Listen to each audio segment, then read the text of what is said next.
Gus Miftah bergerak cepat.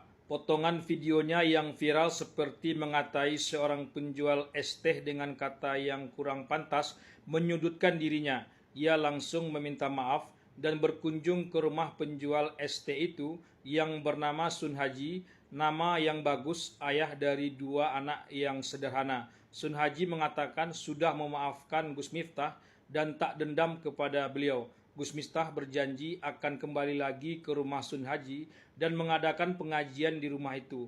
Kisah yang begitu cepat dan epik, tak ada yang menyangka.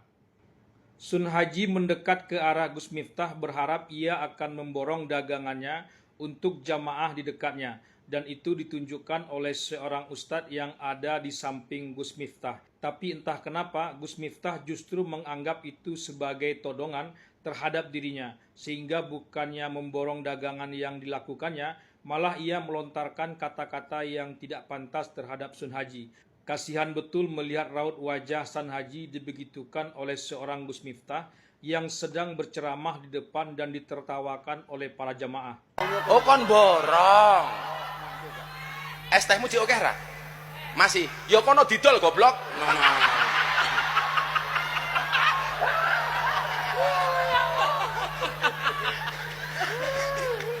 Dolen dhisik, engko lak rong payu wis takdir. Jadi ana cerita tasawuf niku, ana bakul es karo bakul bakso niku jejer. Sing bakul es niku ndonga, ya Allah muga-muga hawane panas. Soale lak panas ngombe es rasane seger. Sing bakul bakso ndonga, ya Allah Gusti muga-muga udan adem. Soale adem-adem biasane mangan bakso rasane enak. Kira-kira umpama dina niku adem. Berarti dongane bakul es niku kira-kira diijabah napa mboten? Tetep wae diijabah dalam bentuk yang lain. Ese ra payu tapi awake sehat. Mulih ndelah bojone meteng. Niku lak ya nikmat. Kok ditinggal bakul es kok meteng? Kan banyak terjadi di mana-mana. Wajar saja para netizen dan para dermawan yang menonton video itu marah dan tersentuh. Apalagi kalau orang yang berasal dari keluarga kurang mampu seperti Sun Haji itu. Gus Miftah memang keterlaluan dan orang-orang di dekatnya itu juga keterlaluan.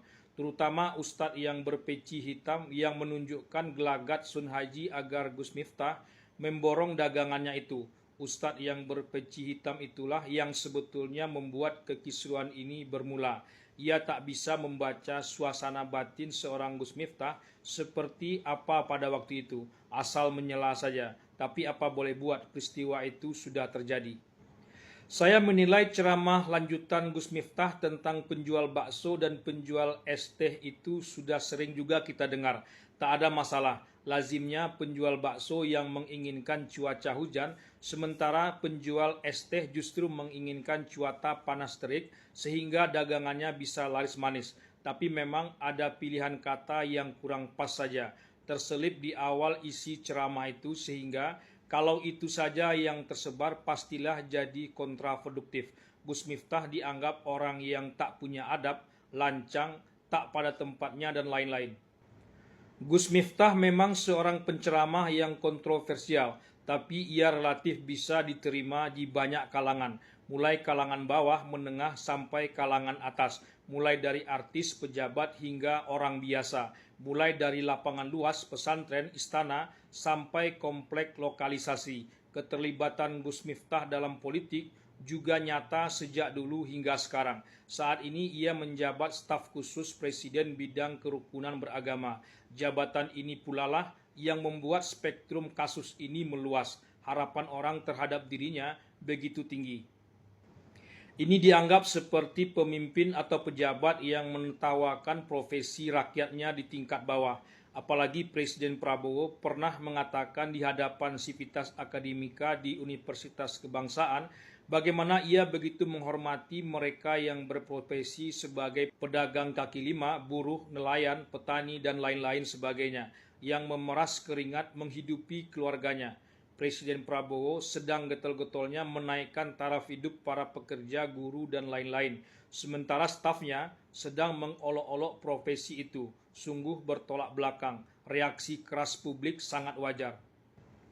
Saya percaya Gus Miftah pastilah tak punya niat untuk merendahkan profesi Sun Haji sebagai pedagang es teh. Ia sendiri mengaku bermaksud bercanda, tapi ia akui juga bahwa itu berlebihan dan tidak pada tempatnya. Termasuk orang-orang yang berada di dekatnya yang tertawa terpingkal-pingkal itu. Tentu juga tak berniat sedikit pun merendahkan profesi seorang pedagang es teh itu.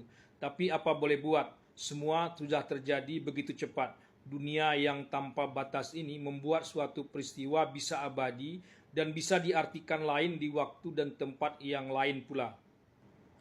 Tantangan penceramah seperti Gus Miftah itu memang tak mudah, menyeimbangkan antara bumbu dan isi, retorika dan bercandaan, cabang dan pokok. Kalau isi saja semua, dia tak akan diterima secara luas. Lebih baik mengajar di kelas saja. Tapi kalau bercandaan semua, pengajian itu tak ubahnya seperti stand up komedi belaka. Apalagi saat ini Gus Miftah seorang pejabat. Mestinya ia telah harus meninggalkan minimal mengurangi porsi dakwahnya seperti biasanya.